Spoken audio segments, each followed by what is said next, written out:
चीजें डिसाइडेड हैं, लिखी गई हैं पार्टनरशिप डीड में, तो पार्टनरशिप डीड ही राइट्स और ड्यूटीज आइडेंटिफाई करेगी।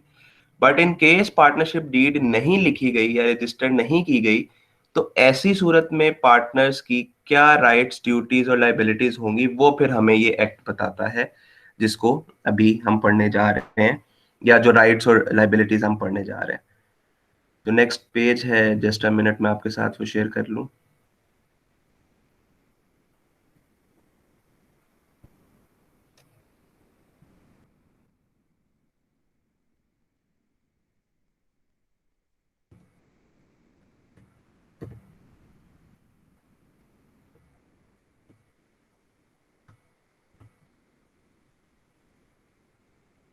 जी, सबसे पहले है ड्यूटीज ऑफ पार्टनर।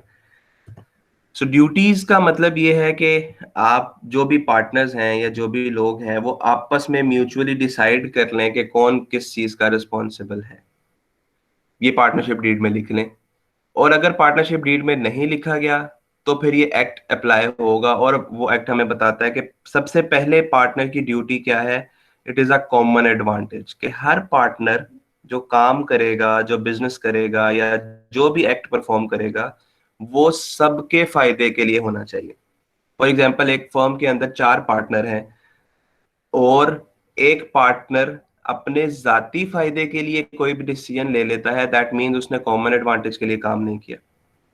सो पहली ड्यूटी जो पार्टनर की है, दैट इज ही और she should always act for the common advantage. ऐसी डिसीजन मेकिंग करे, ऐसी बाइंग सेलिंग करे, ऐसे कॉन्ट्रैक्ट्स करे, या ऐसी निगोशिएशंस, या जो भी एक्ट हो रहा है ऐसा करे कि उसमें सबको फायदा हो।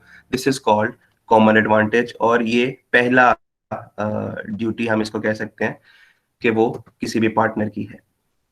Then secondly, indemnity. इंडेमनिटी का मतलब होता है कि अगर आपकी वजह से किसी को लॉस हो गया, या आपकी वजह से किसी को नुकसान हो गया, तो उस नुकसान का अजाला करना है। उस अजाला करने को, उसको रिकवर करने को, उस लॉस को पूरा करने को हम कहते हैं इंडेमनीफाई करना। So every partner shall compensate the firm for any loss caused to it by his fraud in the conduct of business of the firm. So, अगर किसी पार्टनर ने कोई ऐसा एक्ट परफॉर्म किया, या कोई ऐसी गलती की, या जानबूझ के गलत इंटेंशन की, या फ्रॉड करने की कोशिश की, और उस वजह से फर्म को लॉस हो गया, तो ड्यूटी है उस पार्टनर की कि उस लॉस को पूरा करे। यहाँ पे दो चीजें हैं, ये मैं 2-3 पॉइंट अब आपको इकट्ठा बताने लगा हूँ। Loss caused by wilful neglect, और ड्यू डिलिजेंस, और इंडेमनिटी, ये 3 पॉइंट्स इकट्ठे हैं। अगर तो कोई ड्यूटी परफॉर्म करते हुए आपने ड्यू डिलिजेंस की, ड्यू डिलिजेंस का मतलब होता है अपनी पूरी सलाहियतों को यूज करना। फॉर एग्जाम्पल, अगर मैं फाइनेंस मैनेजर हूं किसी जगह का, तो मैं अपनी तमाम एबिलिटीज, कैपेबिलिटीज, स्टडी, एजुकेशन, सबको यूज करके अपनी तरफ से जो बेहतरीन ऑप्शन चूज करूंगा। इसका मतलब है मैंने ड्यू डिलिजेंस से काम किया। और अगर मैंने काम को सिर्फ वैसे ही, मतलब कोई उसकी पेन्स नहीं ली, या मैंने बिला सोचे समझे कोई डिसीजन ले लिया, जबकि वो, अगर मैं उसको प्रॉपरली उस पर वर्किंग करता, तो वो डिसीजन मुख्तलिफ हो सकता था। इसका मतलब है मैंने ड्यू डिलिजेंस से काम नहीं किया। ठीक है। सो ड्यू डिलिजेंस का मतलब क्या है कि आपने एक काम को करने के लिए जितनी एफर्ट रिक्वायर्ड थी, जितनी भी आपकी वर्किंग रिक्वायर्ड थी, अगर आपने वो वर्किंग की है, that means you have worked with due diligence. और अगर आपने कहीं पे गलती की, या आपने काम को आपने अपना काम बचाने की कोशिश की, या आपने अपनी तमाम एबिलिटीज को यूज नहीं किया, तो इसका मतलब है कि आपने ड्यू डिलिजेंस से काम नहीं किया। तो जब भी कोई पार्टनर, क्योंकि पार्टनरशिप के अंदर म्यूचुअल एजेंसी है, एक पार्टनर का किया गया कोई भी कॉन्ट्रैक्ट सबके ऊपर बाइंडिंग होता है, तो इसलिए every partner should work with due diligence. Her partner को ड्यू डिलिजेंस से काम करना चाहिए। अगर वो ड्यू डिलिजेंस से काम नहीं करता, तो इसका मतलब है उसने जानबूझ के कोई ऐसी गलती की है जिसकी वजह से फर्म को लॉस हो गया। तो ऐसी सूरत में वो पाबंद है, या उसकी ड्यूटी है कि जितना लॉस हुआ है वो फर्म को कंपनसेट करके देगा। ठीक है। So this is the duty of partner. हाँ, अगर उसने ड्यू डिलिजेंस की, और उसके बावजूद लॉस हो गया, तो अब ये एक नेचुरल सर्कमस्टांस है, ऐसी सूरत में वो इंडेमनीफाई नहीं करेगा। ऐसी सूरत में लॉस होता है तो वो लॉस को पूरा नहीं करेगा। ठीक है, so I am telling it again कि अगर ड्यू डिलिजेंस नहीं की, जानबूझ के कोई फ्रॉड किया या जानबूझ के कोई ऐसी गलती की जिसकी वजह से फर्म को लॉस हो जाता है, तो ऐसी सूरत में it's a duty of the partner to indemnify that loss.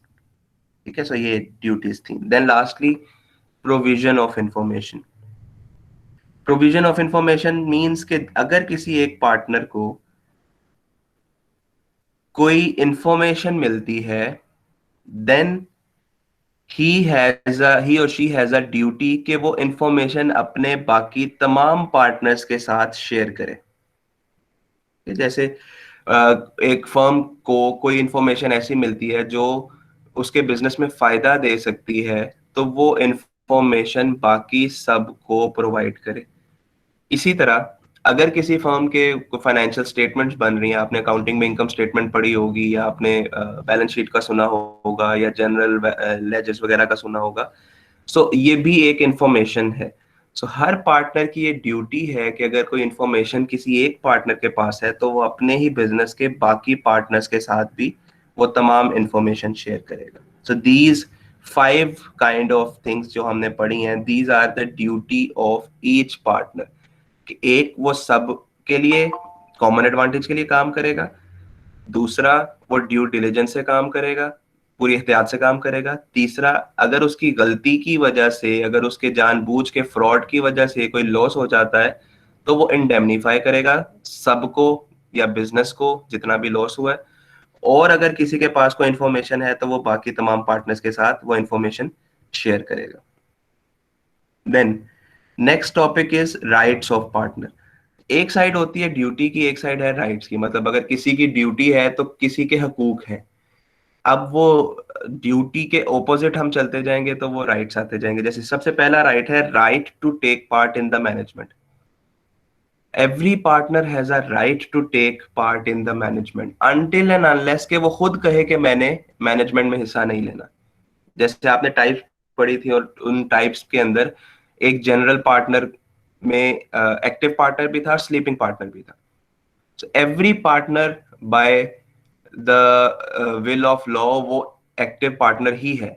अगर कोई खुद से स्लीपिंग पार्टनर चूज करता है, वो कहता है कि जी मैंने मैनेजमेंट में हिस्सा नहीं लेना, या मेरी एबिलिटीज नहीं है कि मैं डिसीजन मेकिंग कर सकूं, तो ऐसी सूरत में वो अपना ये राइट जो है खुद ही फोरगो कर रहा है। कोई उसको फोर्स नहीं कर रहा कि आप मैनेजमेंट नहीं कर सकते, बल्कि उसका एक राइट था कि वो मैनेजमेंट में हिस्सा ले। वो खुद से उसको छोड़ रहा है, फोरगो कर रहा है। दैट मीन्स उसने अपना राइट खुद से खत्म कर दिया।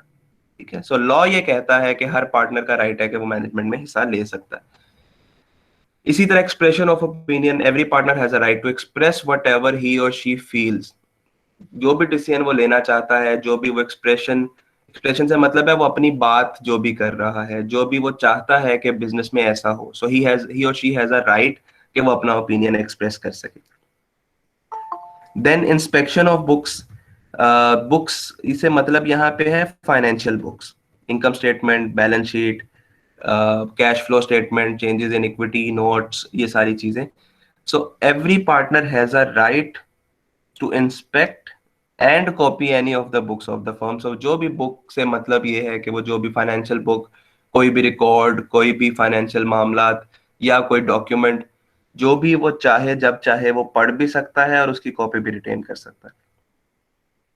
Then right to be indemnified, ये बिल्कुल ऑपोजिट है जो हमने ड्यूटी में पढ़ा था, कि अगर किसी और की वजह से लॉस हो जाता है, तो जिसकी वजह से लॉस हुआ उसकी ड्यूटी है कि वो लॉस पूरा करे, और बाकी पार्टनर्स का राइट है कि उनका लॉस पूरा हो। So right to be indemnified means कि if any other partner has done something bad or something neglectfully or has done fraud with the firm, तो ऐसी सूरत में पार्टनर का राइट है कि उस फ्रॉड की वजह से जितना भी लॉस हुआ है वो लॉस उनको पूरा करके दिया जाए। देन राइट टू कंटिन्यू, जब तक कोई पार्टनर चाहे वो कंटिन्यू कर सकता है, ये उसका राइट है। आप उसको फोर्सफुली निकाल नहीं सकते, या आप अनटिल एंड अनलेस वो खुद से विड्रॉ कर ले या वो कह दे कि मैं इस पार्टनरशिप या इस फर्म के में मजीद एज अ पार्टनर काम नहीं करना चाहता, तो वो अपने राइट को खुद फॉरगो कर रहा है। But otherwise every partner has a right कि जब तक वो चाहे उस फर्म का पार्टनर रह सकता है। देन यूज ऑफ प्रॉपर्टी, जो भी प्रॉपर्टी बिजनेस की है, every partner has a right to use that property but for the purpose of business only. For example, अगर एक गाड़ी है बिजनेस की और कोई बिजनेस का कॉन्ट्रैक्ट करने जा रहा है कोई इंडिविजुअल, कोई पार्टनर, तो वो अगर चाहे तो वो बिजनेस की गाड़ी को यूज कर सकता है, क्योंकि पर्पस है बिजनेस। वो अपनी जाती यूज में अलबत्ता वो नहीं कर सकता। ठीक है, मतलब ऐसा नहीं है कि वो अपने फैमिली को बिठाए और चले मरी चलते हैं। सो वो प्राइवेट यूज नहीं कर सकता, बट उसका राइट है कि वो जो भी प्रॉपर्टी बिजनेस की है उसको बिजनेस पर्पस के लिए यूज कर सकता है। इसी तरह sharing of profit and loss, ये तो बेसिक सी बात है कि अगर प्रॉफिट है तो प्रॉफिट उसका राइट है, लॉस हुआ है तो उसे लॉस शेयर करना पड़ेगा। देन इंटरेस्ट ऑन कैपिटल, यहाँ पे एक चीज तो है कि एक कैपिटल क्या होता है, वो पैसा जो बिजनेस में आपने इन्वेस्ट किया है एज एन ऑनर। अब इन केस के जो बेसिक कैपिटल सबने लगाया था, एक पार्टनरशिप बनने लगी और सबने कहा था कि 25-25 लाख रुपए लगाएंगे, चार पार्टनर्स हैं, सो टू मेक 10 मिलियन और 1 करोड़, हर इंडिविजुअल हर पार्टनर ने 25-25 लाख रुपया दे दिया, तो वो 25 लाख बिजनेस में लग गया, जिससे कोई ना कोई वर्किंग होगी, कोई चीज मैन्युफैक्चर होगी और फिर सेल होगी और प्रॉफिट होगा। इन केस फर्म को मजीद पैसों की जरूरत पड़ती है, तो ऐसी सूरत में बिजनेस के पास ऑप्शन या फर्म के पास ऑप्शन ये है कि एक तो अपना कैपिटल इंक्रीज कर लें, मतलब हर पार्टनर मजीद पैसे दे दे, या दूसरा ऑप्शन ये है कि वो लोन ले लें, बैंक के पास चले जाएं। अब लेट से कि बैंक जो लोन देता है वो 10% पे देता है, या 12% पे देता है, या 15% पे देता है इंटरेस्ट के ऊपर। उनमें से एक पार्टनर ये कहता है कि अगर बैंक लेट से 15% पे आपको पैसे दे रहा है तो मैं आपको 10% पे पैसे दे देता हूँ। Now, apart here at this moment, there are two different things. एक वो पैसा था जो एज अ कैपिटल इन्वेस्ट किया गया था, स्टार्ट में सब पार्टनर्स ने किया था, और दूसरा ये सिचुएशन है कि फर्म को लोन लेना पड़ रहा है, लेकिन लोन बैंक से नहीं लेते क्योंकि बैंक एक्सपेंसिव पड़ता है, अपने ही किसी पार्टनर के पास पैसे हैं तो वो बिजनेस को लेट से के लोन दे देता है। तो ऐसा दिया गया लोन, उसके ऊपर पार्टनर का राइट है कि वो फर्म से इंटरेस्ट रिसीव करे। एक वो कैपिटल है जिसपे प्रॉफिट आना है, जब पूरा साल बिजनेस किया जाएगा, सेल परचेज होगी, एंड पे अगर कोई प्रॉफिट आता है तो प्रॉफिट डिस्ट्रीब्यूट होगा। प्लस ऐसा इंडिविजुअल या ऐसा पार्टनर जिसने एक्स्ट्रा कैपिटल दिया है या एक्स्ट्रा पैसा दिया है, उसके ऊपर उसका राइट है कि वो इंटरेस्ट रिसीव कर सकता है। And lastly right to retire, जैसे राइट टू कंटिन्यू था वैसे ही राइट टू रिटायर भी है। अगर वो चाहे कि वो काम मजीद नहीं करना चाहता, तो उसका पास ये राइट है कि वो रिटायर हो जाए या उस फर्म को छोड़ दे, उसको फोर्सफुली उस फर्म में नहीं रखा जा सकता। सो दीज 8 और 9 points are the rights of the partner. यहां तक कोई क्वेश्चन है तो पूछ लें।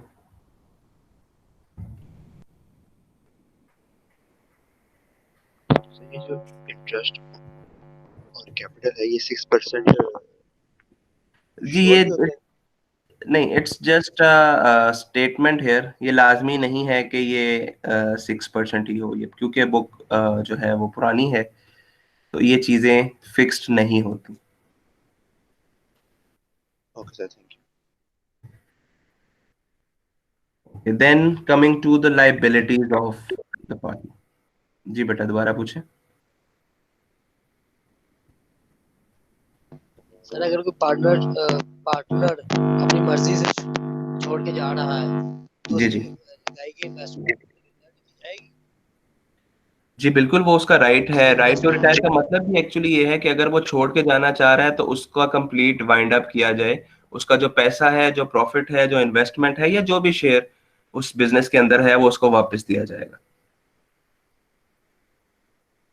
कि ये टाइम टेकिंग हो सकता है, क्योंकि जैसे आपने पार्टनरशिप डीड में पढ़ा था, वैल्यूएशन कैसे होगी, फाइनेंशियल स्टेटमेंट्स कैसे बनेंगी, रीवैल्यूएशन कैसे होगी, प्रॉपर्टी बिकनी है तो उसकी ऑब्वियसली मार्केट वैल्यू लगेगी। फिर ऐसा भी हो सकता है कि फर्म इस पोजीशन में नहीं है कि इमीडिएटली पैसा वापस कर सके, तो वो पार्टनर्स की म्यूचुअल एग्रीमेंट से ये बात भी डिसाइड हो सकती है कि मैं रिटायर हो रहा हूँ फ्रॉम दिस डेट, बाकी सारी वर्किंग होगी, सो पैसा हो सकता है 6 माह बाद वापस मिले, 8 माह बाद मिले, बट द डे ही और शी डिसाइड्स टू रिटायर, और वो रिटर्न एक नोटिस दे देता है कि मैं इस डेट पे रिजाइन कर रहा हूँ या रिटायर हो रहा हूँ या इस फर्म को छोड़ रहा हूँ, उस दिन के बाद आने वाली कोई भी लाइबिलिटी का वो जिम्मेदार नहीं होगा। तो उस दिन के मुताबिक कैलकुलेशन होगी कि जिस दिन ये आया था उसके दरमियान क्या क्या कुछ खरीदा गया, क्या कुछ बेचा गया, कितना प्रॉफिट हुआ, कितना लॉस हुआ। एट द एंड वो जो भी उस डे पे कैलकुलेशन होगी, the partner has a right to receive all those monies, जिसमें पैसा है, जिसमें प्रॉफिट है, जिसमें उसकी इन्वेस्टमेंट थी या कैपिटल था, वो सारा कुछ उसे वापस मिलेगा। टाइम लाजमी नहीं है कि एग्जैक्टली उसी दिन मिल जाए जिस दिन वो छोड़ रहा है, लेकिन मिलेगा उसको, ये उसका राइट है। देन लाइबिलिटीज ऑफ पार्टनर में पहली लाइबिलिटी है ज्वाइंट लाइबिलिटी। एक टर्म यूज होती है ज्वाइंट एंड सेवरल लाइबिलिटीज, क्योंकि हर पार्टनर एक दूसरे का म्यूचुअल एजेंट है, तो इसलिए एक लाइबिलिटी अगर किसी एक पार्टनर पे आती है तो वो सबकी लाइबिलिटी है, क्योंकि लाइबिलिटीज अनलिमिटेड है। और अगर एक ज्वाइंट लाइबिलिटी थी, कोई पार्टनर उसको पे नहीं कर पा रहा, तो अब वो इंडिविजुअल की लाइबिलिटी बनती जाएगी। This is actually joint and several liability. मैं इसको एक एग्जांपल के साथ एक्सप्लेन करता हूँ, जस्ट अ सेकेंड। ये ड्राइविंग लाइसेंस है।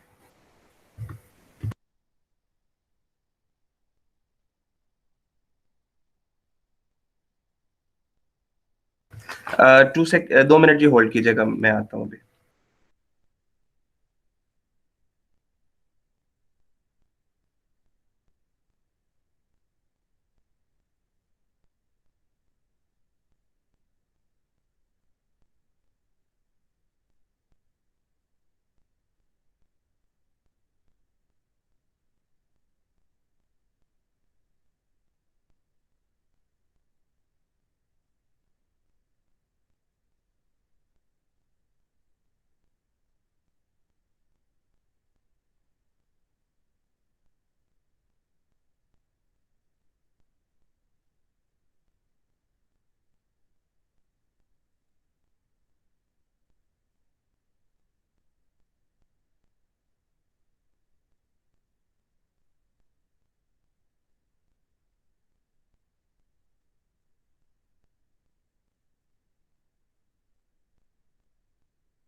जी, अब आवाज आ रही है? Okay, so joint and several liability was कि लेट्स से एक फर्म बिजनेस कर रही है। जब वो फर्म बिजनेस कर रही है, एट द एंड उसके ऊपर 1 मिलियन की कोई लाइबिलिटी अराइज होती है। ठीक है, सो 1 मिलियन की लाइबिलिटी उन्होंने डिसाइड किया हुआ था that the liability will be distributed equally. So let से 4 पार्टनर थे और 10 लाख की कोई लाइबिलिटी आती है, तो हर पार्टनर 2.5 लाख रुपया उसमें कंट्रीब्यूट करेगा उस लाइबिलिटी को फुलफिल करने के लिए। सो this is actually a joint liability. ये 10 लाख की ज्वाइंट लाइबिलिटी थी, या 10 लाख की एक ऐसी लाइबिलिटी थी जो बिजनेस ने पे ऑफ करनी है। So it is a mutual और अ ज्वाइंट और एक इकट्ठी लाइबिलिटी है। So this is called joint liability. अब हर पार्टनर ने सेवरली उसको 2.5 लाख रुपया वापस देना है। अगर एक पार्टनर, चार में से लेट से एक पार्टनर डिफॉल्ट कर जाता है, इंसॉल्वेंट हो जाता है, या उसके पास पैसे नहीं है कि वो लाइबिलिटी को पूरा कर सके, तो ऐसी सूरत में वो लाइबिलिटी बाकी सॉल्वेंट पार्टनर्स पे चली जाएगी। यानी कि हर पार्टनर ने 2.5 लाख रुपया देना था, एक पार्टनर नहीं दे सका, तो अब ऐसा नहीं है कि वो एक पार्टनर 2.5 लाख नहीं दे सकता था तो वो मिलेगा ही नहीं किसी को वापस। अब वो 2.5 लाख बाकी 3 पार्टनर्स पे डिस्ट्रीब्यूट हो जाएगा। लेट्स से कि 2 पार्टनर इंसॉल्वेंट हो जाते हैं, तो जो रिमेनिंग 2 पार्टनर्स सॉल्वेंट हैं, जो पैसा पे कर सकते हैं, फिर उनके ऊपर वो लायबिलिटी आ जाएगी।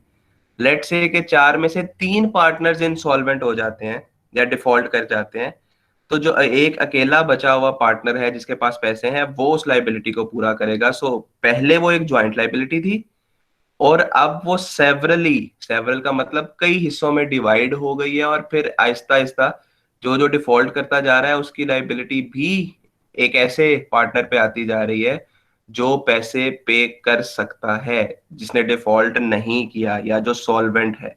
तो इसको हम कहते हैं ज्वाइंट एंड सेवरल लाइबिलिटी। ठीक है, सो every partner has a joint and several liability, कि वो ज्वाइंटली भी लाइबिलिटी में कंट्रीब्यूट करेगा, और अगर कोई ज्वाइंटली लाइबिलिटी पे ऑफ नहीं हो पा रही, तो ऐसी सूरत में इंडिविजुअली भी रिस्पॉन्सिबल है वो बिजनेस की लाइबिलिटी को पूरा करने के लिए। Then liability of a new partner means कि अगर कोई पार्टनर न्यू ज्वाइन करता है, लेट से आज 18th ऑफ जनवरी है, एक पार्टनर 18 जनवरी 2021 को एक फॉर्म ज्वाइन करता है, तो 18 से पिछली कोई भी लाइबिलिटी का जिम्मेदार वो नहीं होगा, किसी भी लॉस का जिम्मेदार वो नहीं होगा। जैसे अगर किसी बिजनेस ने 2 जनवरी 2021 को कोई लाइबिलिटी एज्यूम की थी, उसके ऊपर कोई जिम्मेदारी थी, और एक पार्टनर 18 को ज्वाइन कर रहा है, तो वो पार्टनर 2 तारीख वाली लाइबिलिटी का जिम्मेदार नहीं है। इसी तरह, ये मैं थर्ड पॉइंट स्किप कर रहा हूँ, फोर्थ पे आ रहा हूँ, लाइबिलिटी ऑफ रिटायरिंग पार्टनर। ये इससे मिलता जुलता है कि अगर कोई पार्टनर रिटायर हो जाता है, तो रिटायर होने से पहले की जिम्मेदारी तो उसके ऊपर है, बट जिस दिन वो रिटायर होता है उसके बाद या आने वाले वक्त की किसी भी जिम्मेदारी का रिस्पॉन्सिबल वो रिटायरिंग पार्टनर नहीं होगा। ये उसी तरह है जैसे एक न्यू पार्टनर पिछली लाइबिलिटी का जिम्मेदार नहीं है, और रिटायरिंग पार्टनर आने वाली लाइबिलिटी का जिम्मेदार नहीं होगा। Then third point, property of the deceased हम कहते हैं जिसकी डेथ हो जाती है। So the property of the deceased can not be held liable any obligation under by the firm after his death. After his death का मतलब in other words यही है कि अब वो पार्टनरशिप का हिस्सा नहीं है। अब वो रिटायर तो नहीं हुआ, लेकिन वो मौजूद नहीं है वहां पे। अगर किसी पार्टनर की डेथ हो जाती है, तो ऐसी सूरत में डेथ के बाद की कोई भी लाइबिलिटी का जिम्मेदार वो पार्टनर नहीं होगा। यानी कि उसका जो भी प्रॉपर्टी थी, जो भी इन्वेस्टमेंट थी, जो कैपिटल लगाया गया था, वो सब का सब लाइबिलिटी को पूरा करने के लिए यूज नहीं होगा उस दिन के बाद से जिस दिन उसकी डेथ हुई है। डेथ से पहले वाली लाइबिलिटीज का जिम्मेदार है वो। डेथ से पहले जितनी भी लाइबिलिटीज थी, वो सारी की सारी उसकी प्रॉपर्टी, उसकी इन्वेस्टमेंट, उसके कैपिटल में से पे की जाएंगी। हाँ, अलबत्ता डेथ के बाद अगर कोई लाइबिलिटी आती है तो उसका जिम्मेदार वो क्योंकि नहीं है, तो उसकी प्रॉपर्टी भी उसकी जिम्मेदार नहीं ठहराई जा सकती। Then competitive business. कंपेटिटिव हम कंपटीशन उसको कहते हैं कि जब दो सिमिलर नेचर की या सिमिलर टाइप की प्रोडक्ट्स या दो सिमिलर टाइप की बिजनेसेस, कि अगर एक बिजनेस की सेल बढ़ती है तो दूसरे बिजनेस की सेल कम हो जाती है, उसको हम कहते हैं आपस में कंपटीशन में। जैसे बाटा और सर्विस फॉर एग्जांपल, दोनों सिमिलर नेचर की चीजें बनाते हैं। अगर हम बाटा की सेल इंक्रीज हो जाती है तो ऑब्वियसली किसी ने शूज बाटा के ले लिए तो सर्विस के नहीं खरीदेगा, सर्विस की सेल कम हो जाएगी। इसी तरह पेप्सी एंड कोका कोला, इसी तरह टपाल और लिप्टन, मतलब ऐसी प्रोडक्ट्स जो एक दूसरे से कंपटीशन में है, उसको हम कहते हैं दे आर कंपेटिटिव बिजनेसेस। तो एक पार्टनर एट अ टाइम दो कंपेटिटिव बिजनेसेस में एज अ पार्टनर नहीं हो सकता। लॉ ये कहता है कि आप पार्टनर अगर बनना चाहें तो जितनी मर्जी फर्म के बने, लेकिन कंपेटिटिव बिजनेसेस के नहीं बन सकते। यानी कि लेट से आपकी एक फर्म है, फर्म ABC, वो भी शूज बनाती है, और फर्म XYZ है, वो भी शूज बनाती है। सो आप साइमल्टेनियसली ऐसी जो बिजनेसेस जो दोनों आपस में कंपटीशन में हैं, उन दोनों में पार्टनर नहीं हो सकते। ये नेचुरल सी बात है कि अगर एक का फायदा करने की कोशिश करेंगे तो दूसरे का लॉस हो रहा होगा, या दूसरे का फायदा करेंगे तो पहले का लॉस हो रहा होगा। सो एट द एंड आपको तो फायदा हो जाएगा कहीं ना कहीं, लेकिन जो बाकी पार्टनर्स हैं जो दोनों का हिस्सा नहीं है, उनमें से किसी ना किसी को लॉस हो रहा होगा आपकी वजह से। सो लॉ ये कहता है कि आप साइमल्टेनियसली एक ही टाइम पे कंपेटिटिव बिजनेस में दोनों जगहों पे पार्टनर नहीं बन सकते। तो एक में अगर आप पार्टनर है तो दूसरे को आपको वो पार्टनर जो है वो छोड़नी पड़ेगी। And lastly, no private use of property. ये ऑलरेडी मैंने आपको बताया कि ऐसी प्रॉपर्टी जो बिजनेस की है, वो बिजनेस पर्पस के लिए तो यूज हो सकती है, लेकिन वो प्रॉपर्टी या कोई एसेट, चाहे वो गाड़ी है चाहे वो कोई बिल्डिंग है, वो जाती मकसद के लिए यूज नहीं हो सकती। सो दिस इज अनदर लाइबिलिटी कि अगर ऐसी प्रॉपर्टी कोई आपने जाती पर्पस के लिए यूज की है, तो उसकी जो भी मार्केट वैल्यू है या जो भी उसके चार्जेस हैं वो आपको बिजनेस को पे करने पड़ेंगे। आप उसको अपने जाती मकसद के लिए यूज नहीं कर सकते। यहां तक कोई क्वेश्चन है तो पूछ लें।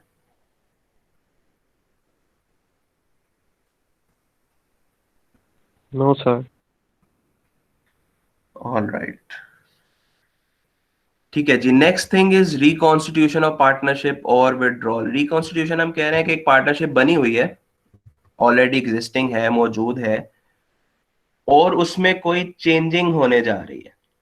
तो वो कैसे होगी या वो क्या प्रोसीजर होगा, ये उसके हवाले से है। अब वो प्रोसीजर, रिकॉन्स्टिट्यूशन कैसे कैसे हो सकती है, या उसके अंदर एक नया पार्टनर आता है, इसको भी हम कह रहे हैं रिकॉन्स्टिट्यूशन हो रही है क्योंकि कुछ ऐड हो रहा है। कोई पार्टनर रिटायर हो रहा है तो वो भी रिकॉन्स्टिट्यूशन, क्योंकि एक पार्टनर निकल रहा है। तो लॉ में ये कहता है, पहले एडमिशन ऑफ पार्टनर की बात करते हैं। According to the Partnership Act, no new partner can be taken in a firm without consent of all existing partners. So one thing is for sure, because it is a contract, contract मर्जी से होता है, offer and acceptance से होता है, mutual consent से होता है, तो फोर्सफुली ना किसी पार्टनर को ऐड किया जा सकता है, ना किसी पार्टनर को निकाला जा सकता है। ठीक है, तो एडमिशन की बात करें तो अगर कोई पार्टनर ऐड होना चाह रहा है, तो पहली चीज जो जरूरी है वो ये है कि सब एग्जिस्टिंग पार्टनर्स उस पे एग्रीड हो, कॉन्सेंट दें या अपनी मर्जी दें कि ये पार्टनर ऐड हो जाए, तो हमें कोई एतराज नहीं है। तो ऐसे पार्टनर को हम ऐड कर सकते हैं और उसे हम कहेंगे इनकमिंग पार्टनर। ठीक है, तो अकॉर्डिंग टू सेक्शन 31, वो यही बात हम रिवाइज कर रहे हैं। No person shall be introduce as a partner in the firm without the consent of all existing partners. So जब तक एग्जिस्टिंग पार्टनर्स कॉन्सेंट नहीं देते, मर्जी शामिल नहीं करते, तब तक किसी भी पार्टनर को ऐड नहीं किया जा सकता।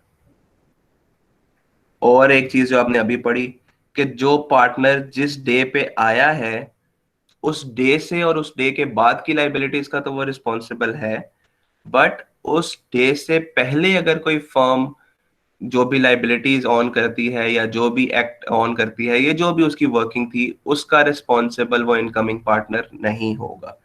तो a person who is introduced as a partner in the firm does not thereby becomes liable for any act of the firm done before he became the partner. So partner बनने से पहले कि किसी भी एक्ट का responsible वो individual या वो पार्टनर नहीं होगा। देन रिटायरमेंट में भी यही है। रिटायरमेंट क्या है, कैसे कैसे होगी? With the consent of all other partners in accordance with an express agreement by the partners। express agreement का मतलब ये है कि पार्टनरशिप डीड में ऑलरेडी ये बात लिखी गई थी कि 18 जनवरी 2021 को ये पार्टनर रिटायर हो जाएगा, सो दैट, और सबने उसके ऊपर साइन किए थे, तो इस तरह भी वो रिटायर हो सकता है। and where the partnership is at will by giving notice writing to other partners of his intention to retire. So तीन तरीके यहाँ बताए गए हैं रिटायर होने के। एक के सब पार्टनर्स एग्रीड हैं, एक पार्टनर कहता है कि मैं छोड़ के जाना चाह रहा हूँ, रिटायर होना चाह रहा हूँ, और बाकी सब पार्टनर्स उस पर एग्रीड हैं, तो ऐसी सूरत में वो रिटायर हो सकता है। दूसरा, जब पार्टनरशिप फर्म बनी थी उस पर ऑलरेडी लिखा गया था कि एक पार्टनर इस तारीख को रिटायर हो जाएगा और उस पर सबने साइन किए थे, तो अब दोबारा अगर कोई पार्टनर कॉन्सेंट नहीं भी देता, तो क्योंकि एक दफा वो दे चुके हैं जब पार्टनरशिप डीड बनी थी या जब कोई कॉन्ट्रैक्ट लिखा गया था, उस टाइम पे सबने एग्री किया था कि ये पार्टनर इस डेट को छोड़ेगा और हमें कोई इतराज नहीं होगा। सो दूसरी सिचुएशन ये है। और तीसरी situation where the partnership is at will, जो पार्टनरशिप की टाइप, पार्टनर्स आपने टाइप्स पढ़ी थी ना, जिसमें एक्टिव पार्टनर या जनरल पार्टनर, उसमें से एक पार्टनर एट विल भी था, जिसका मतलब था कि जो पार्टनर जब दिल चाहे वो छोड़ के जाना चाहे तो वो छोड़ के जा सकता है। तो अगर वो पार्टनर एट विल था तो वो एक नोटिस देगा सबको कि मैं छोड़ के जाना चाह रहा हूँ, और उस दिन से उसको रिटायर समझा जाएगा। सो ये तीन तरीके हैं रिटायर के हवाले से। ऐसे पार्टनर जो रिटायर होना चाह रहा है उसको हम कहते हैं आउटगोइंग पार्टनर। और outgoing partner, an outgoing partner continues to be liable for the debts of the firm before retirement until gives a public notice to the retirement. So एक पार्टनर जो कि छोड़ के जाना चाह रहा है वो सिर्फ वर्बली नहीं कहेगा, सिर्फ मुंह से नहीं कहेगा, बल्कि उसका एक नोटिस देगा। पब्लिक नोटिस का मतलब है, जैसे आप देखते हैं कि अगर कोई नेम चेंज करना हो तो एक नोटिस दिया जाता है अखबार के अंदर कि मेरा नाम ये इससे ये हो गया है और आप मुझे इसी नाम से बुलाया जाए। सो वो पब्लिक नोटिस देने का मतलब ये है कि अगर किसी को उस चीज पे कोई एतराज है तो वो सामने आ जाए, नंबर वन। नंबर टू, वो पब्लिकली बता दे कि मैं अब इसका पार्टनर नहीं हूं।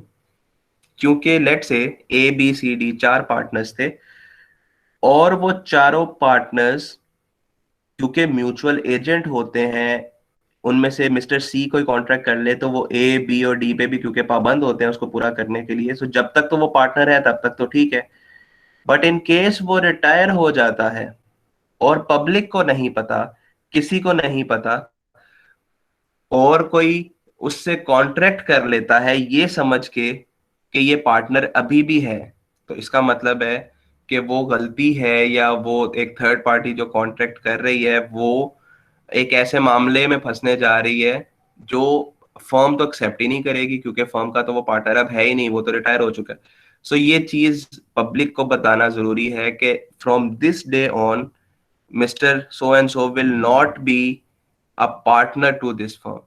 ठीक है, सो इसलिए एक नोटिस दिया जाता है। सो जिस दिन वो नोटिस दे दिया जाता है उस दिन के बाद आने वाली किसी भी लाइबिलिटी का रिस्पॉन्सिबल वो पार्टनर नहीं होगा, वो पार्टनर जिसको हम आउटगोइंग पार्टनर कह रहे हैं, जो रिटायर हो रहा है या जो छोड़ के जाना चाह रहा है। Then the third reconstitution is insolvency.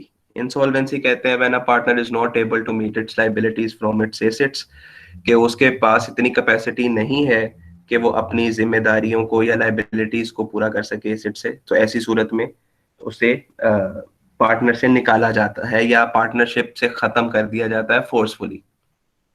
When a partner of the firm is declared bankrupt, insolvent, default, ये एक ही बात है। He then ceases to be a partner from the date of the order from the court adjudication. अच्छा, अब वो एक individual अपनी liability पूरा नहीं कर पा रहा अपने एसेट से, ये सिर्फ उसके कहने से नहीं होगा, बल्कि ये चीज कोर्ट डिसाइड करेगी। कोर्ट उसके सारे एसेट, सारी लाइबिलिटीज की डिटेल्स लेगी और फिर उस पे एक फैसला सुनाएगी कि ये पार्टनर या ये इंडिविजुअल इंसॉल्वेंट हो चुका है। तो ये बात यहाँ पे लिखी गई है कि जिस दिन वो कोर्ट ये कहेगी कि mister so and so has gone bankrupt, उस दिन से वो उस पार्टनरशिप या उस फर्म का हिस्सा नहीं रहेगा या उसका पार्टनर नहीं रहेगा। The insolvency of a partner does not necessarily result in dissolution of firm. That means कि अगर कोई एक पार्टनर इंसॉल्वेंट हो गया है तो वो इंडिविजुअल इंसॉल्वेंट हुआ है, बिजनेस इंसॉल्वेंट नहीं हुआ। लाजमी नहीं है कि एक पार्टनर के इंसॉल्वेंट होने से वो बिजनेस भी खत्म हो जाए। हाँ, अगर वो पार्टनर थे ही दो और उनमें से एक इंसॉल्वेंट हो गया है तो फिर तो लाजमी तौर पे वो पार्टनरशिप खत्म हो जाएगी, क्योंकि पार्टनरशिप के लिए मिनिमम 2 पार्टनर्स रिक्वायर्ड है। बट इन केस 6 या 7 पार्टनर्स थे और उनमें से एक पार्टनर इंसॉल्वेंट हो गया है, तो बाकी सॉल्वेंट पार्टनर अगर चाहें तो वो बिजनेस कंटिन्यू कर सकते हैं। एंड लास्टली रिकॉन्स्टिट्यूशन क्या है कि अगर किसी की डेथ हो जाती है, so in if the firm consists of only 2 partners, है ही दो, एक की डेथ हो जाती है तो फिर तो बिजनेस ही खत्म हो जाएगा। और अगर 2 से ज्यादा पार्टनर्स थे और एक की डेथ हो जाती है, तो ऐसी सूरत में अगर बाकी जो पार्टनर्स हैं वो चाहें तो बिजनेस को कैरी ऑन कर सकते हैं। ठीक है, सो ये 4 तरीके अभी हमने देखे हैं। एडमिशन, जिसको हम कह रहे हैं incoming of partner. So incoming of partner अपने आने से पिछली लाइबिलिटीज का जिम्मेदार नहीं होगा। रिटायरमेंट ऑफ पार्टनर, ये उसके बिल्कुल ऑपोजिट है कि जिस दिन वो छोड़ के जा रहा है उसके बाद वाली लाइबिलिटीज का वो जिम्मेदार नहीं होगा। इंसॉल्वेंसी, कि अगर कोर्ट ने ये फैसला कर दिया है कि वो इंसॉल्वेंट है, बैंकरप्ट है, डिफॉल्ट कर गया है, तो उस दिन से वो पार्टनर नहीं रहेगा। एंड लास्टली अगर किसी की डेथ हो जाती है और पार्टनरशिप 2 से ज्यादा लोगों पे मुश्तमिल थी, 2 पे मुश्तमिल थी, तो पार्टनरशिप भी खत्म और बिजनेस भी खत्म। बट अगर वो 2 से ज्यादा लोगों पे मुश्तमिल थी, तो ऐसी सूरत में जिसकी डेथ हो जाती है उस डेट तक की लाइबिलिटीज का वो रिस्पॉन्सिबल था, तो उसकी प्रॉपर्टी भी रिस्पॉन्सिबल रहेगी। बट डेथ होने के बाद की लाइबिलिटीज उसकी प्रॉपर्टी पे असरअंदाज नहीं होगी। और बाकी पार्टनर्स जो अलाइव हैं और 2 से ज्यादा हैं, अगर वो चाहें तो बिजनेस कंटिन्यू कर सकते हैं। जी, यहां तक कोई क्वेश्चन है तो पूछ लें।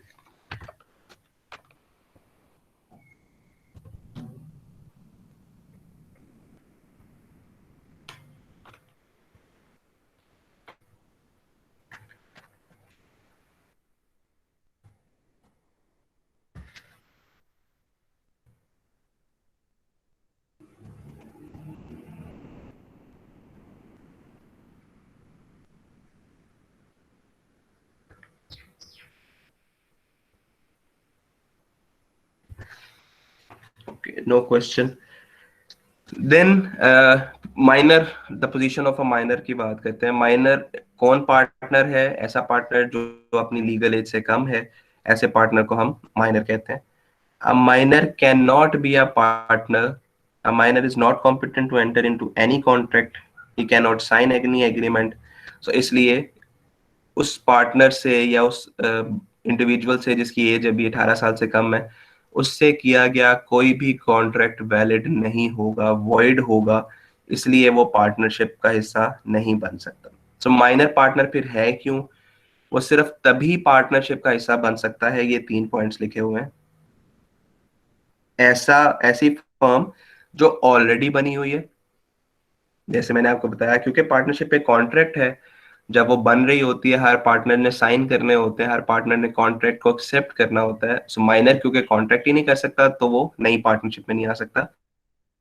माइनर पार्टनर सिर्फ तब हिस्सा बन सकता है किसी फर्म का जब पार्टनरशिप ऑलरेडी बनी हुई है और किसी की डेथ हो जाती है तो उसके औलाद में से कोई पार्टनर ऐड हो जाता है। Number 1, there must be a mutual consent of all partners. जो बाकी पार्टनर्स हैं वो सब इस बात पे एग्री करें कि हम इस पार्टनर को, जो भी माइनर है, जो भी 18 साल से कम है, उसको अपनी फर्म का हिस्सा बनाने पे एग्रीड हैं, वो सिर्फ तब बनेगा। पहली सिचुएशन, ऑलरेडी बनी हो पार्टनरशिप फर्म। दूसरी, तमाम पार्टनर्स एग्रीड हो माइनर पार्टनर को ऐड करने में। And third, he can be admitted only to the benefits of the partnership firm, कि वो सिर्फ तब ऐड होगा कि जब उसके ऐड होने से फर्म को कोई फायदा होगा। ठीक है, मतलब फायदा क्या है कि पैसा नहीं निकलेगा, जो किसी ने पैसा लगाया हुआ था उस फर्म में, अगर आप उसको पार्टनर नहीं एक्सेप्ट करते माइनर पार्टनर को, तो लाजमी बात है उसका पैसा उसको वापस देना पड़ेगा, जो भी इन्वेस्टमेंट थी, कैपिटल था, प्रॉफिट था। So there are 3 points due to which a minor partner can be added to the business. Number 1, the partnership is already in existence. नई नहीं बन सकती, नहीं बनेगी तो पार्टनर माइनर को ऐड ही नहीं किया जा सकता। दूसरा, उस माइनर पार्टनर को ऐड करने पे सब एग्रीड हैं। और तीसरा कि वो इसलिए ऐड किया जा रहा है क्योंकि उससे फर्म को कोई ना कोई फायदा होगा।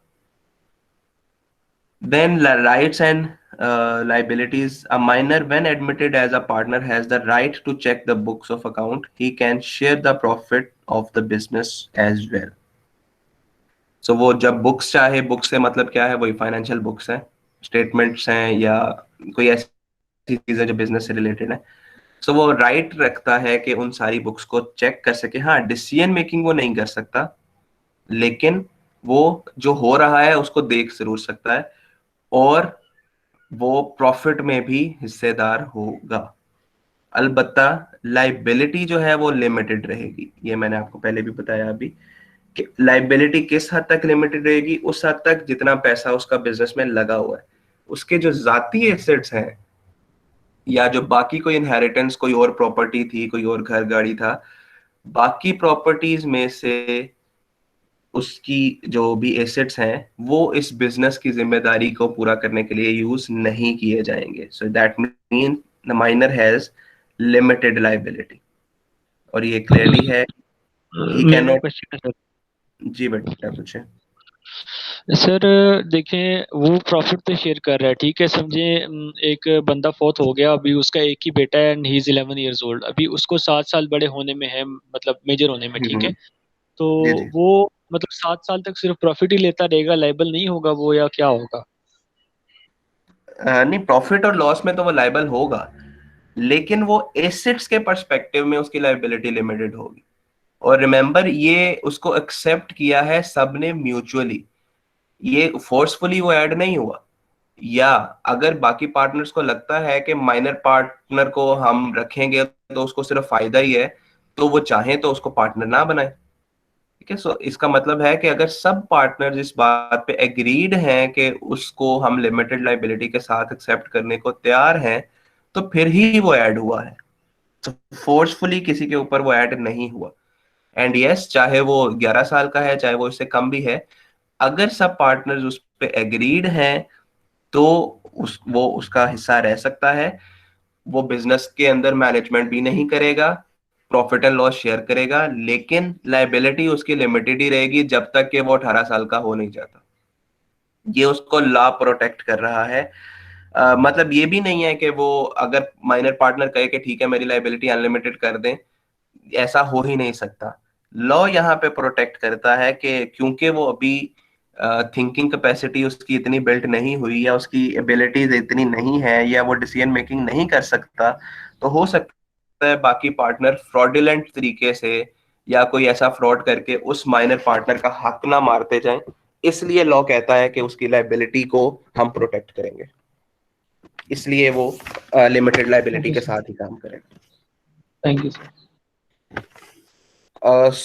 सो he cannot take active part in the management. क्यों नहीं कर सकता, इसकी वजह मैंने आपको बता दी कि उसकी एबिलिटी ही नहीं है अभी। अब सिचुएशन है कि लेट से कि वो मेजर हो जाता है, माइनर नहीं रहता, यानी कि वो 18 साल जो लीगल एज है वहां तक पहुंच जाता है। तो ऐसी सूरत में क्या होगा, within 6 months of attaining majority the minor has to give notice whether he wishes to continue as a partner और नॉट। 18 साल के बाद अब वो इस कैपेसिटी में है कि वो डिसीजन मेकिंग कर सकता है। लॉ ये समझता है कि 18 साल के बाद वो जो भी अपने लिए बेहतर समझे वो चूज कर सकता है। सो वो बताएगा कि अगर वो चाहे तो उसका पार्ट रहे बिजनेस का, और अगर वो चाहे तो वो उस बिजनेस का पार्ट ना रहे। ऐसी सूरत में उसका जितना पैसा, इन्वेस्टमेंट, प्रॉफिट या जो भी कैपिटल था वो उसको वापस कर दिया जाएगा। और अगर वो रहना चाहता है तो फिर वो डिसीजन मेकिंग भी करेगा और उसकी लाइबिलिटी भी अनलिमिटेड हो जाएगी। मतलब वो बिल्कुल वैसे ही ट्रीट किया जाएगा जैसे बाकी के पार्टनर्स। ठीक है, सो 6 माह के बाद उस 6 with in 6 months of attaining majority उसको क्या करना है, एक नोटिस देना है कि वो पार्टनर रहना चाहता है या नहीं रहना चाहता। नंबर 2, अगर वो ये he does not make such announcement he will be treated as a full flash. यानी कि 6 माह के अंदर वो बताएगा कि मैंने पार्टनर रहना है या नहीं रहना, और अगर वो नहीं बताता तो ये समझा जाएगा कि वो पार्टनर रहना चाहता है। ठीक है, सो नोटिस दे दे तो नोटिस के मुताबिक अमल होगा, और अगर उसने कोई भी नोटिस नहीं दिया तो फिर ये समझा जाएगा कि अब वो फुल फ्लेज पार्टनर है, यानी कि उसकी लाइबिलिटी जो थर्ड पॉइंट में लिखा हुआ है, his liability becomes unlimited with effect from the date of admission. As such, he can participate in management as well. तो जिस दिन वो मेजर बन जाता है या जिस दिन वो 18 साल या 18 ईयर्स ऑफ एज अटेन कर लेता है, उस दिन वो नोटिस देगा। विद इन 6 मंथ्स उसने नोटिस देना है कि क्या वो उस पार्टनरशिप का हिस्सा रहना चाहता है कि नहीं। अगर वो नोटिस नहीं देता तो 6 माह के बाद ये समझा जाएगा कि उसने यही ऑप्ट किया है कि वो फर्म का हिस्सा रहेगा। और जिस दिन ये डिसाइड हो गया कि वो फर्म का हिस्सा रहेगा, उस दिन से उसकी जो लाइबिलिटी है वो अनलिमिटेड हो जाएगी और वो बिल्कुल उसी तरह बाकी पार्टनर्स की तरह बिहेव करेगा जैसे एक्टिव पार्टनर बाकी के थे। ठीक है, so this is the position of a minor in a partnership. यहां तक कोई क्वेश्चन है तो पूछ लें।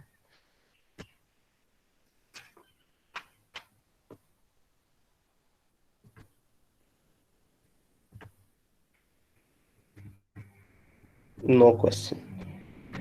Alright, then moving forward, registration of a firm.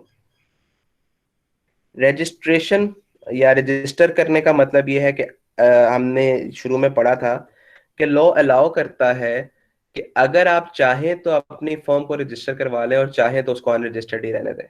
Registered के कुछ फायदे पड़े थे, अनरजिस्टर्ड के कुछ नुकसानात पड़े थे।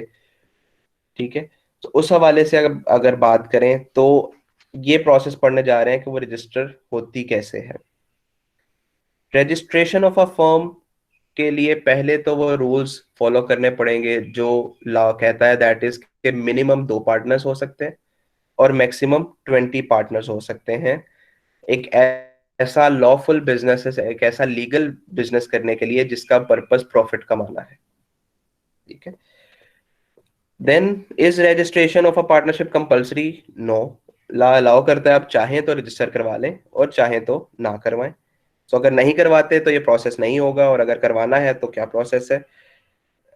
देर आर टू बेसिक थिंग्स। एक, submission of an application and then certification.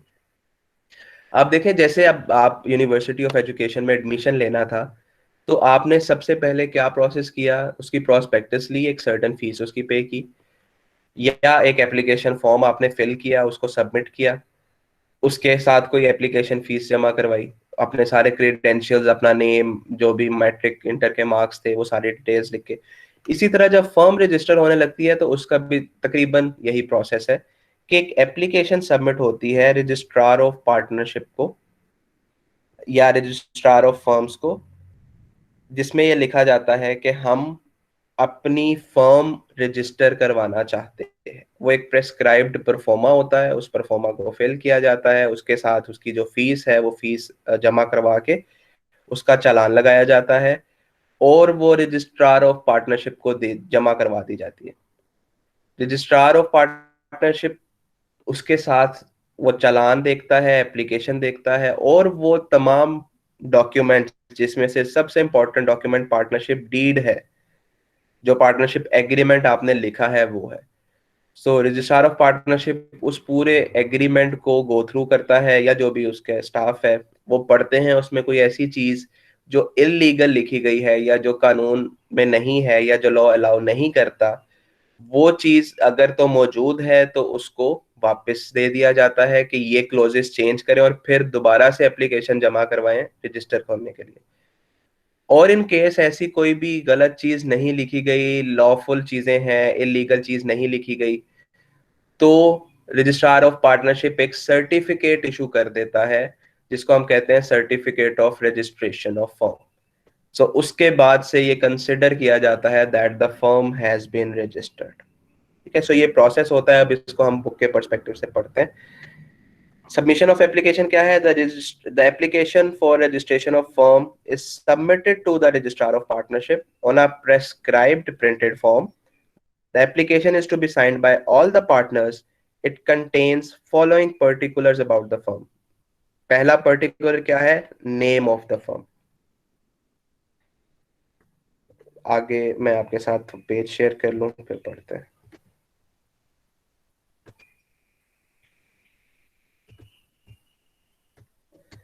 Second, place of the firm.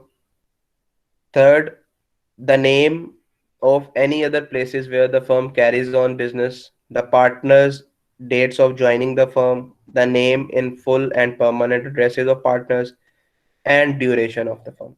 So basically ये basic credentials हैं जो आप फर्म बना रहे हैं, वही एप्लीकेशन के अंदर आपने लिखने हैं कि फर्म का नाम क्या होगा, कितने पार्टनर्स हैं, वो रहते कहाँ पे हैं, किस किस डेट पे कौन कौन ज्वाइन कर रहा है, ये फर्म कब तक काम करेगी और किस जगह पे काम करेगी. सो ये बेसिक एप्लीकेशन का पार्ट है.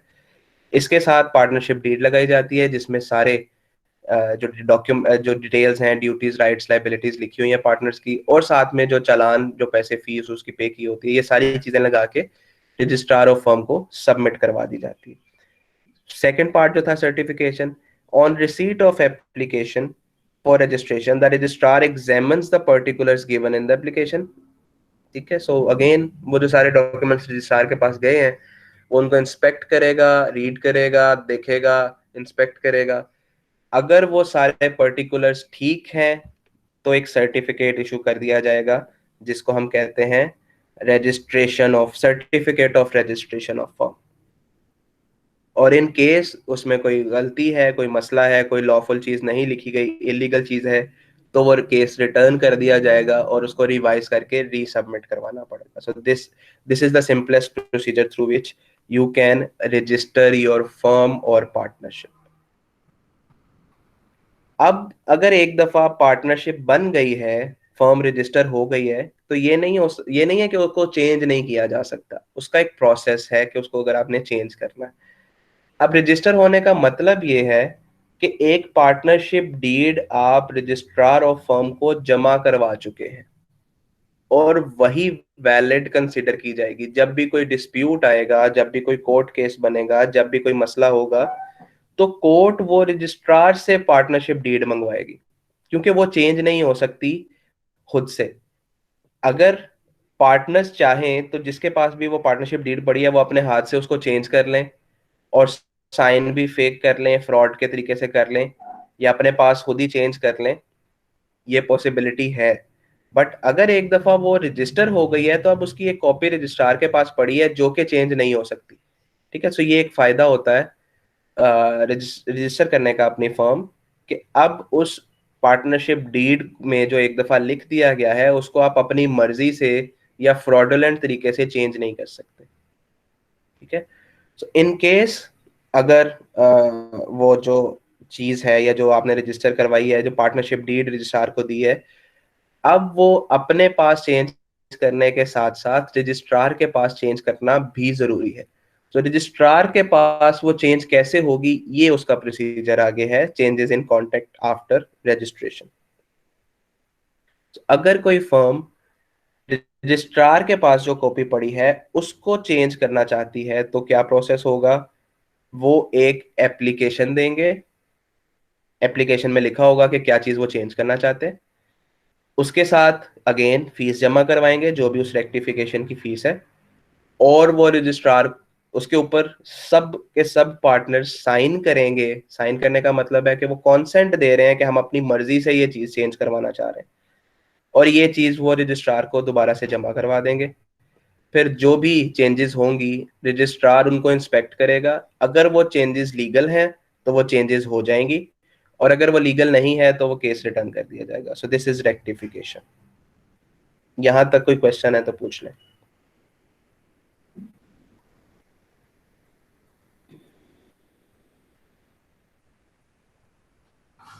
कोई क्वेश्चन नहीं है. अब रजिस्टर करवाने के फायदे क्या हैं, ये पहले भी बड़ी दफा डिस्कस हो गए, इसको जल्दी से वाइंड अप करते हैं. Terms of agreement. Firm register करवाने का मतलब ये है आपने पार्टनरशिप डीड रजिस्टर करवा ली है. अब जो भी आपने पार्टनरशिप डीड में लिख दिया है वही फॉलो किया जाएगा, और वो क्लियरली टर्म्स एंड कंडीशन उसमें मौजूद है. अब कोई उसको वायलेट नहीं कर सकता, उसको चेंज नहीं कर सकता. बेसिक लीगल डॉक्यूमेंट मतलब जब भी कोई डिस्प्यूट होगा, कोर्ट में केस जाएगा, इस डॉक्यूमेंट को एक बेसिक लीगल डॉक्यूमेंट के तौर पे कंसीडर किया जाएगा. कोर्ट मंगवाएगी पार्टनरशिप डीड रजिस्ट्रार से और उसमें जो लिखा होगा उसके मुताबिक फैसला सुना देगी. Then income tax.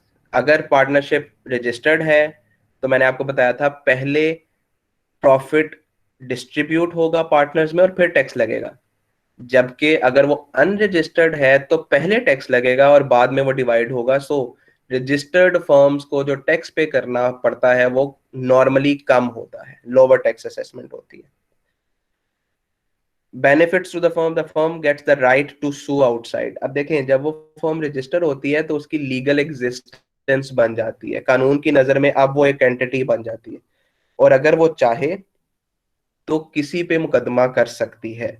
मतलब अगर फर्म के साथ किसी ने फ्रॉड कर लिया है तो वो क्योंकि अब लीगली मौजूद है तो वो उस पे केस कर सकती है। अगर वो अनरजिस्टर्ड है तो वो कानून की नजर में तो फर्म है ही नहीं, कानून की नजर में तो कोई बिजनेस एग्जिस्ट ही नहीं करता, तो इसलिए वो सू भी नहीं कर सकती या कोई भी मुकदमा नहीं कर सकती। सो एक फायदा है रजिस्टर करवाने का, that if your firm is registered now the firm can sue to any other third party. फिर benefits of a retiring to the retiring partner. मैंने आपको बताया था कि जब कोई पार्टनर रिटायर होता है तो उसे नोटिस देना है।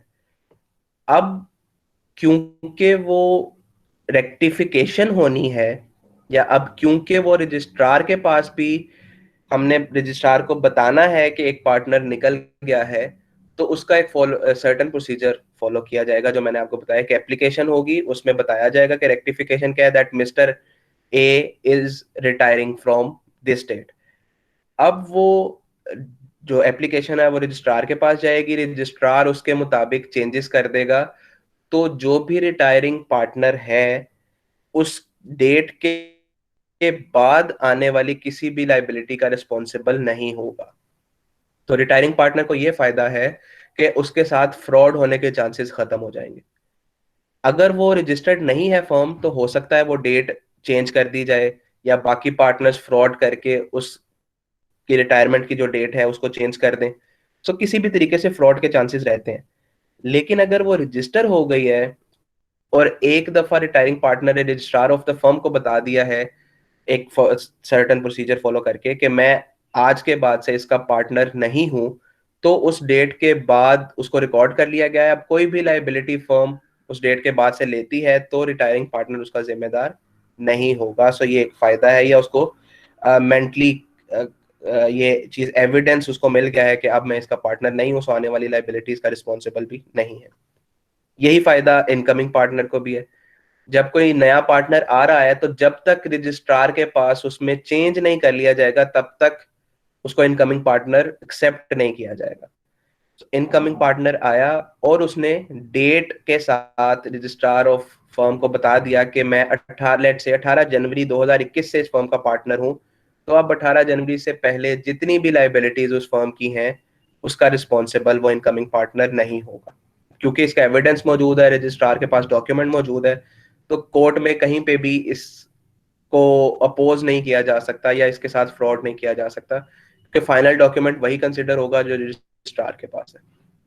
So these are the benefits of the registration of firm. And last topic for today is effects of non-registration, कि अगर आप रजिस्टर नहीं करवाते तो क्या क्या नुकसान है।